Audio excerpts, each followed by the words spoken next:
اعوذ باللہ من الشیطان الرجیم بسم اللہ الرحمن الرحیم۔ نہج البلاغہ خطبہ نمبر 70 اردو ترجمہ۔ اس خطبہ میں مولا کائنات حضرت علی شیر خدا فرماتے ہیں، جب آپ کو 19 ماہ رمضان المبارک کو ضرب لگی، اس سحر کے ہنگام جب آپ کے سر اقدس پر ضربت لگائی گئی، ابھی میں بیٹھا ہوا تھا کہ اچانک آنکھ لگ گئی اور ایسا محسوس ہوا کہ رسول اکرم صلی اللہ علیہ وآلہ وسلم سامنے تشریف فرما ہے۔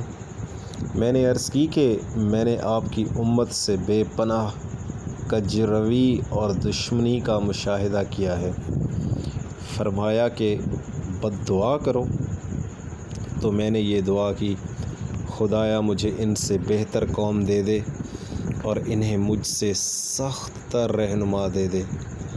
سید رضی فرماتا ہے، عود سے مراد کجروی اور لدد سے مراد دشمنی ہے، اور یہ فصیح ترین کلام میں سے ہے۔ یہ تھا خطبہ نمبر 70 جو کہ مولا کائنات نے شب ضربت کے بعد دیا۔